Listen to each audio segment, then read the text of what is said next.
سوال یہ پیدا ہوتا ہے کہ کیا دجال اب موجود ہے کہ ابھی اس نے پیدا ہونا ہے؟ تو یہ حدیث سے جو ہمیں پتہ چلتا ہے، بڑی معروف حدیث ہے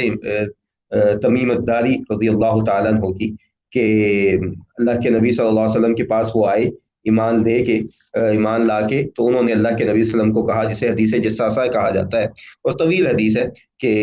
انہوں نے اللہ کے نبی صلی اللہ علیہ وسلم کو آ کے بتایا کہ ہم، جب میں مسلمان نہیں تھا تو ہم کشتی میں سفر کر رہے تھے، ہم 30 لوگ تھے، تو ہماری کشتی جو ہے وہ سمندر میں طوفان آیا تو وہ ایک جزیرے سے جا لگی۔ تو وہاں پہ میں اختصار سے اس کو بیان کر رہا ہوں، تو وہاں پہ ہم گئے تو ہم نے ایک آدمی کو دیکھا ادھر، ٹھیک ہے، جو زنجیروں میں جکڑا ہوا تھا، اور اس نے جو ہے وہ ہم سے کچھ سوال پوچھے، اور ان سوالوں کے ذریعے سے جو ہے وہ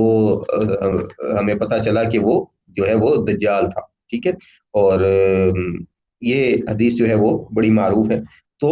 لیکن وہ جو شکل و صورت اس میں بیان کی گئی ہے، تو وہ ایسا لگتا ہے کہ وہ دجال کی نہیں ہے، وہ کسی اور کی ہے۔ لیکن ہمارا چونکہ دونوں احادیث پہ ایمان ہے، تو یہ پتہ چلنا چاہیے کہ جو، اگر وہ دجال ہے، بلکہ وہ ہے تھا، تو وہ کس جزیرے پہ ہے اس کے بارے میں بھی ہم نہیں جانتے، اور کہاں بندہ ہوا ہے یہ بھی ہم نہیں جانتے۔ لیکن جب وہ ظہور پذیر ہوگا، اس وقت اس کی شکل و صورت ویسی ہی ہوگی جیسا کہ اللہ کے نبی صلی اللہ علیہ وسلم نے بیان کی ہے۔